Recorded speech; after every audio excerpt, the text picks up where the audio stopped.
Subscription کے button کو دبائیے اور ساتھ بیل آئیکن پر کلک کیجیے تاکہ آپ کو تمام ویڈیو فوراً مل سکیں۔ اس ویڈیو پسند آنے کی صورت میں اسے لائک، کمنٹ اور شیئر کرنا مت بھولیں۔ چنگیز خان قراقرم کو اپنا مرکز بنا چکا تھا۔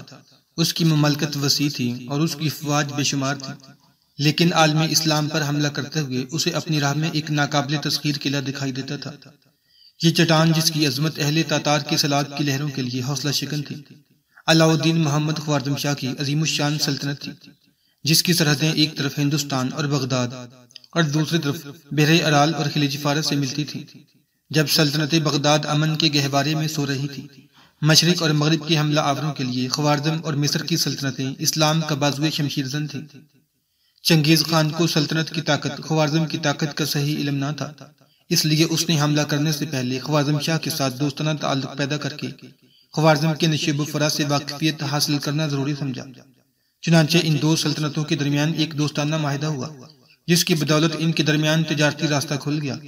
خوارزم شاہ کے ساتھ اہل تاتار کے تجارتی تعلقات قائم ہونے کے بعد چنگیز خان کے جاسوسوں کے لیے بہت سی آسانیاں پیدا ہو گئیں، لیکن زیادہ عرصہ نہ گزرا تھا کہ خوارزم کی سرحد کے ایک گورنر نے بخارا کے چند تاجروں کا مال چھین لیا اور انہیں اس الزام میں قتل کر ڈالا کہ وہ چنگیز خان کے جاسوسوں کو خوارزم کے حالات سے باخبر کر رہے ہیں۔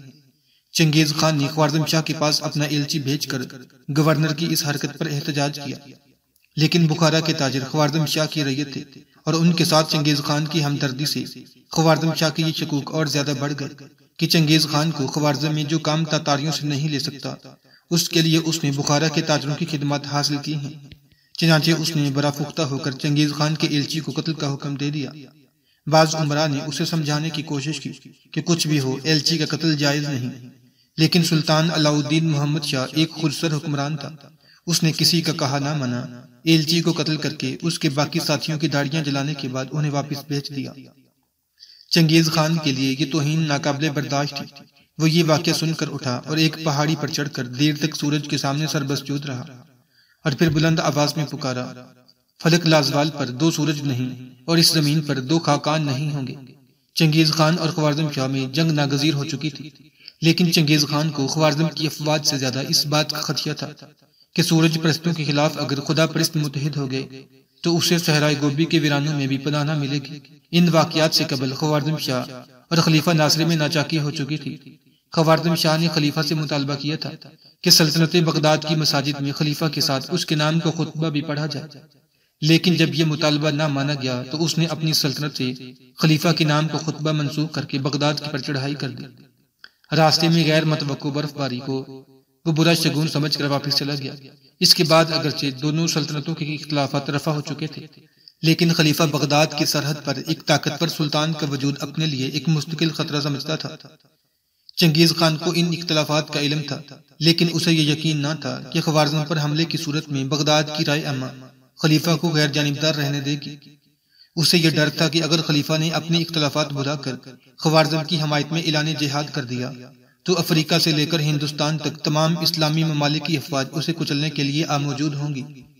ان تمام خدشات کے پیش نظر چنگیز خان قراقرم میں وسیع پیمانے پر جنگی تیاریاں کر رہا تھا۔ خوارزم شاہ کے ساتھ انبن ہونے سے پہلے ہی چنگیز خان کو یہ احساس تھا کہ وہ سلطنت خوارزم کو تحوالہ کیے بغیر تسخیر عالم کی خواہش کو پورا نہیں کر سکتا۔ اگر خوارزم شاہ اسے شکایت کا موقع نہ بھی دیتا تو بھی زیادہ سے زیادہ نہ ہوتا کہ تاتاریوں کے ہاتھوں خوارزم کی تباہی چند برسوں کے لیے ٹل جاتی۔ طاقتور ہمسائے کو نظر انداز کرنا یا کمزور ہمسائے پر رحم کرنا چنگیز خان کے مسئلے کے خلاف تھا۔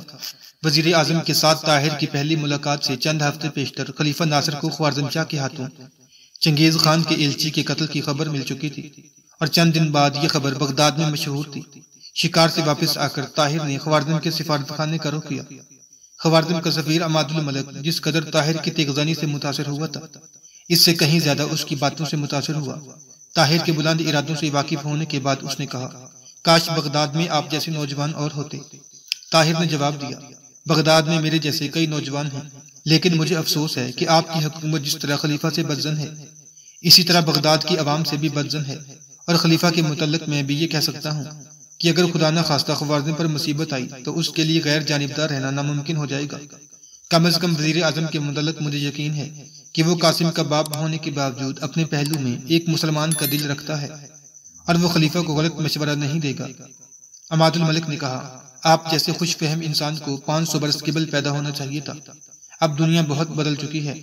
طاہر نے کہا ہو سکتا ہے کہ خلیفہ کے متعلق مجھے غلط فہمی ہو، لیکن وزیر اعظم کے متعلق میں یقین سے کہہ سکتا ہوں کہ خوارزم کے لیے اس کی نیت بری نہیں۔ عماد الملک نے اپنے ہونٹوں پر ایک حقارت امیز مسکراہٹ لاتے ہوئے کہا اگر میں وزیر اعظم کے متعلق آپ کی غلط فہمی دور کر دوں تو آپ مجھے اپنی اصلاح کے لیے ہر وقت آمادہ پائیں گے، اور پھر میری جگہ بغداد کی بجائے خوارزم میں ہوگی۔ آپ وعدہ کرتے ہیں کہ یہ راز آپ تک محدود رہے گا؟ میں وعدہ کرتا ہوں۔ عماد الملک نے اٹھ کر ایک چھوٹا سا صندوق کھولا اور ایک باریک چمڑے کا ٹکڑا نکال کر طاہر کے ہاتھ میں دے دیا۔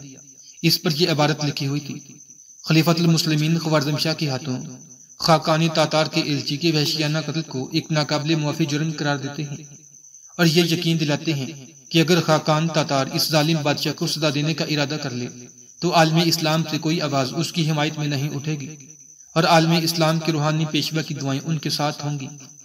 مخلص وحید الدین وزیر خارجہ۔ اس عبارت کے نیچے چینی زبان کے چند حروف درج تھے۔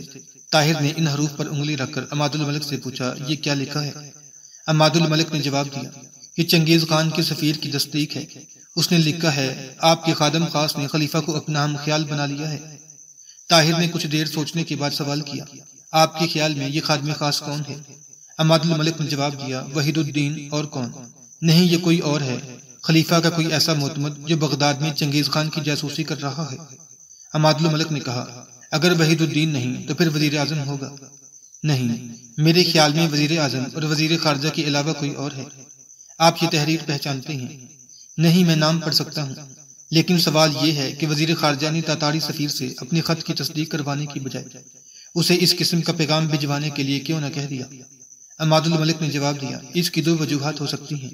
پہلی یہ کہ جب سے جاسوسی کے الزام میں تاجر قتل کیے گئے ہیں، ہماری حکومت نے چنگیز خان کے ساتھ بغداد کے تاتاری سفیر کے ناموں پیام کا راستہ بند کر دیا ہے۔ اس نے چند بار خود قراقرم جانے کے لیے ہماری حدود سے گزرنے کی اجازت مانگی ہے، لیکن ہماری حکومت نے انکار کر دیا ہے، اور اب چنگیز خان کے ایلچی کے قتل کے بعد اس کے لیے وہاں پیغام بھیجنے یا خود جانے کی کوئی صورت بھی نہیں ہے۔ ہماری سلطنت میں سے گزرنے کے علاوہ اس کے لیے صرف 2 راستے ہیں۔ پہلا یہ کہ وہ مغرب کے ممالک سے گزرتا ہوا روس کا رخ کرے، اور پھر روس کے ان ناقابل عبور علاقوں سے گزرے جن کے باشندے حال ہی میں تاتاریوں کی صفاقی دیکھ چکے ہیں۔ وہ کسی تاتاری یا ان کے ایلچی کو اس کا حسب و نسب پوچھے بغیر قتل کر دیں گے۔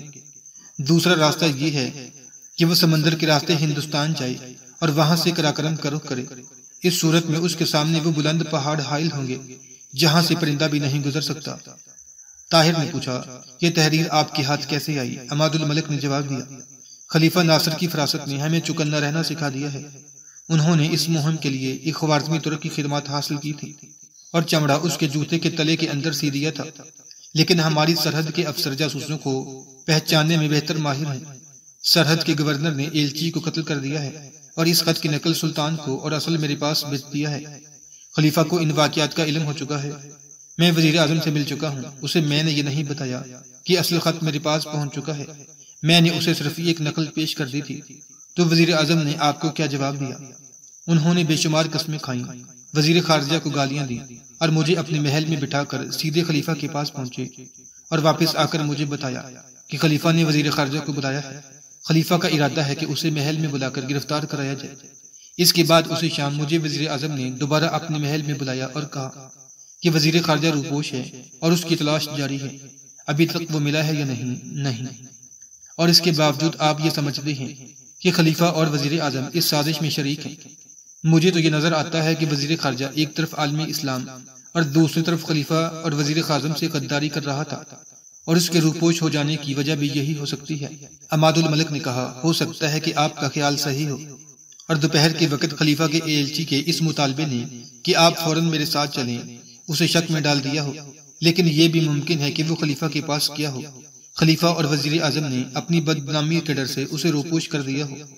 ممکن ہے اس نے اس شہرت کا ایک آدھ گھونٹ پی لیا ہو جسے چکھ لینے کے بعد کوئی شخص خلیفہ کے محل کی بھول بھلائیوں سے زندہ واپس نہیں نکلتا۔ اگر آپ کا خیال درست ہو کہ اس نے یہ سب کچھ خلیفہ یا وزیر اعظم کے حکم سے کیا ہے، تو یہ کیسے ہو سکتا ہے کہ اسے زہر دے کر مروا دیا گیا ہو؟ ایسی اہم مہم کی ناکامی کے بعد خلیفہ اسے کسی نیک سلوک کا مستحق نہیں سمجھ سکتا۔ اگر مروانے کی بجائے کہیں چھپا دیا گیا ہے تو اس کی وجہ صرف یہی ہو سکتی ہے کہ خلیفہ اور وزیر اعظم اس معاملے کی کھلی تحقیقات سے گھبراتے تھے۔ میری تسلی کے لیے انہیں یقیناً سزا دینی پڑتی اور اپنی گردن پر جلاد کی تلوار دیکھ کر اسے خلیفہ یا وزیر اعظم کا راز چھپانے میں کوئی مصلحت نظر نہ آتی، وہ سب کچھ بتا دیتا۔ طاہر نے کہا، آپ تصویر کا صرف ایک رخ دیکھتے ہیں، آپ یہ کیوں نہیں سوچتے کہ یہ سازش صرف وزیر خارجہ کی تھی اور وہ سزا کے خوف سے چھپ گیا ہے؟ میں اس بات کے امکان سے انکار نہیں کرتا، لیکن حالات نے ہمیں ہر بات کے تاریک پہلو کو دیکھنے پر مجبور کر دیا ہے۔ طاہر نے کہا، آپ کو مجھ پر اعتماد ہے؟ عماد الملک نے جواب دیا، آپ پر اعتماد کے لیے یہ جاننا ہی کافی ہے کہ آپ ایک بہادر نوجوان ہیں، ایک مجاہد کے بیٹے ہیں جس شخص کے ایمان کی شہادت صلاح الدین ایوبی کی تلوار دے رہی ہو۔ میں اس کے خلوص پر شبہ کرنے کی جرات نہیں کر سکتا۔ آپ کو یقین ہے کہ چنگیز خان خوارزم پر حملہ کر دے گا؟ اگر وزیر خارجہ کا یہ پیغام اس کے پاس پہنچ چکا ہوتا تو وہ شاید اب تک حملہ بھی کر چکا ہوتا، اور اگر وزیر اعظم کی طرف سے اسے یہ پیغام مل جائے کہ حملے کی صورت میں بغداد کا ہر مسلمان خوارزم کے جھنڈے تلے جمع ہو جائے گا تو مجھے یقین ہے کہ چنگیز خان کو عالم اسلام کی طرف آنکھ اٹھا کر دیکھنے کی جرات بھی نہیں ہوگی۔ اگر میں وزیر اعظم سے ایسا پیغام حاصل کر لوں تو کیا آپ خوارزم کی حدود عبور کرنے میں میری مدد کریں گے؟ میں وزیر اعظم کی ہر اقدام کو شک و شبہ کی نگاہ سے دیکھوں گا، لیکن اگر آپ ایسا پیغام حاصل کر سکیں تو مجھے یہ اطمینان ہوگا کہ قراقرم پہنچ کر ایسے پیغام کا مفہوم بدل نہیں جائے گا۔ لیکن آپ اس بات کی توقع کیوں رکھتے ہیں کہ وزیر اعظم ایسا پیغام بھی بھیجیں گے اور آپ کو ایلچی بھی بنائیں گے؟ اس سوال نے طاہر کو ایک لمحے کے لیے بدحواس کر دیا۔ اس کے دل میں شک پیدا ہو گیا کہ اگر اس نے یہ بتا دیا کہ وزیر اعظم اسے چنگیز خان کے پاس بھیجنے کا ارادہ ظاہر کر چکا ہے تو عماد الملک کے شکوک بڑھ جائیں گے۔ اس نے جواب دیا، میں وزیر اعظم سے یہ مطالبہ کروں گا، اگر اس نے انکار کیا تو میں بغداد کی جامع مسجد میں یہ اعلان کروں گا کہ خلیفہ اور وزیر اعظم عالم اسلام کو چنگیز خان کے پاس فروخت کر چکے ہیں، اور آپ دیکھیں گے کہ میری یہ آواز بغداد کی ہر بچے اور بوڑھے کی آواز بن جائے گی۔ میں آپ سے خوارزم سے گزرنے کی اجازت نامے کا مطالبہ صرف اس وقت کروں گا جب آپ کو وزیر اعظم کی تحریر دکھا دوں گا۔ عماد الملک نے جواب دیا، میں وزیر اعظم کی تحریر دیکھے بغیر بھی آپ کو اجازت نامہ لکھ کر دینے کے لیے تیار ہوں۔ طاہر نے اٹھ کر اس کے ساتھ مسافہ کرتے ہوئے کہا، نہیں ابھی نہیں، میں وزیر اعظم سے ملاقات کے بعد آپ کے پاس پھر آؤں گا۔ طاہر عماد الملک کے مکان سے باہر نکلا تو سڑک پر زید آتا دکھائی دیا۔ زید نے بگڑ کر کہا، میں آپ کو ڈھونڈ ڈھونڈ کر تھک گیا ہوں، وزیر اعظم کا ایلچی آپ کو بلانے کے لیے آیا تھا، وہ کہتا تھا کہ میں آپ کو تلاش کر کے فوراً روانہ کر دوں۔ عجیب احمق آدمی تھا، وہ مجھے کہتا تھا کہ تم تو بالکل بدو معلوم ہوتے ہو، اور میں نے جب اسے کشتی لڑنے کی دعوت دی تو کہکا لگاتا ہوا چل دیا۔ طاہر نے کہا، ہر ایک کو کشتی لڑنے کی دعوت نہیں دیا کرتے۔ 5 دن کے بعد ایک شام نماز مغرب کے بعد عبدالعزیز اور عبد المالک طاہر کے مکان پر پہنچے۔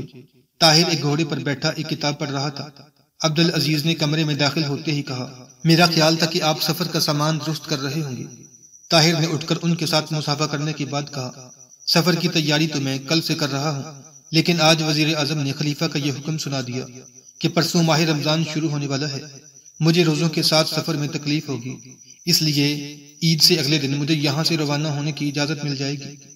عبدالعزیز نے کہا، تعجب ہے کہ خلیفہ آپ کی تکلیف کا اس قدر احساس رکھتے ہیں، کیا آپ چنگیز خان کے نام ان کا مکتوب حاصل کر لیا ہے؟ طاہر نے جواب دیا، وہ خط وزیر اعظم کے پاس ہے، میں اس کا مضمون پڑھ چکا ہوں اور اس پر خلیفہ کی مہر دیکھ چکا ہوں۔ وزیر اعظم نے عماد الملک کو بھی وہ خط دکھا دیا ہے اور انہوں نے کہا ہے کہ رخصت کے دن مجھے وہ خط مل جائے گا۔ عبد المالک نے کہا، لیکن آپ کے سفر کے التوا کے لیے ماہ رمضان کا بہانہ مجھے تسلی بخش نظر نہیں آتا، کیا آپ نے یہ نہیں کہا کہ آپ روزہ رکھ کر بھی سفر کر سکتے ہیں؟ طاہر نے کہا، میں نے تو بہت زور دیا تھا، میں نے کہا تھا کہ جو شخص عرب کی تپتی ہوئی ہواؤں میں روزے رکھنے کا عادی ہو اسے شمال مشرق کے پہاڑوں کی سرد ہوا میں سفر کرتے ہوئے کوئی تکلیف نہ ہوگی۔ اس کے علاوہ اس سفر کی اہمیت ایسی ہے کہ مجھے معمولی تکالیف کو نظر انداز کرنا چاہیے۔ لیکن وزیر اعظم نے کہا، عید کے دن خلیفہ چوگان اور نیزہ بازی کا مقابلہ دیکھیں گے اور ان کی خواہش ہے کہ میں بھی اس میں ضرور حصہ لوں۔ عبد المالک نے کہا، یہ بہانہ اس سے بھی زیادہ نامعقول ہے۔ عزیز، تم بتاؤ، جب چنگیز خان کی افواج خوارزم کی شمالی مشرقی سرحد پر نقل و حرکت کر رہی ہیں اور خلیفہ اسے متنبع کرنا ضروری سمجھتے ہیں تو طاہر کو 1 ماہ اور یہاں رکنے کی وجہ کیا ہو سکتی ہے؟ عبدالعزیز نے اپنی کشادہ پیشانی پر ہاتھ پھیرتے ہوئے کہا، خلیفہ اور وزیر اعظم کی مصلحتیں سمجھنا آسان نہیں، ہو سکتا ہے کہ ماہ رمضان کے آخر تک وہ اپنا ارادہ بدل دیں۔ بڑھاپے کی وجہ سے خلیفہ کی قوت فیصلہ جواب دے چکی ہے اور اتنی بڑی چھلانگ لگانے سے پہلے ان کے لیے 1 ماہ یا 1 برس سوچنا کوئی بڑی بات نہیں۔ ہاں مجھے ایک بات کا خدشہ ہے، طاہر تمہارے ساتھ اور کون جا رہا ہے؟ طاہر نے جواب دیا، میں نے تم دونوں کے متعلق کہا تھا، لیکن وزیر اعظم نے میرے ساتھ اتفاق نہیں کیا۔ انہوں نے یہ کہا کہ میں اپنے ساتھ 3-4 نوکر لے جا سکتا ہوں۔ عبدالعزیز نے سوال کیا، ان نوکروں کا انتخاب آپ کی مرضی پر چھوڑ دیا جائے گا یا وزیر اعظم اپنی پسند کے آدمی بھیجیں گے؟ طاہر نے جواب دیا، یہ خدشہ خوارزم شاہ کے سفیر نے بھی ظاہر کیا تھا کہ میرا کوئی ساتھی وہاں جا کر خلیفہ کی طرف سے کوئی اور پیغام نہ سنا دے، لیکن میں نہیں سمجھتا کہ خلیفہ کا خط دیکھنے کے بعد چنگیز خان کسی معمولی آدمی کی بات پر اعتبار کر لے گا۔ اس کے علاوہ احتیاط کے طور پر عماد الملک راستے کی چوکیوں کو مطلع کر دے گا کہ اگر میرے سوا کسی اور کو تلاشی لیے بغیر نہ چھوڑا جائے، میں خود بھی ان کی دیکھ بھال کرتا جاؤں گا۔ عبد المالک نے کہا، اگر ان میں سے کسی نے تاتاری سفیر کی کوئی نشانی وہاں جا کر پیش کر دی تو؟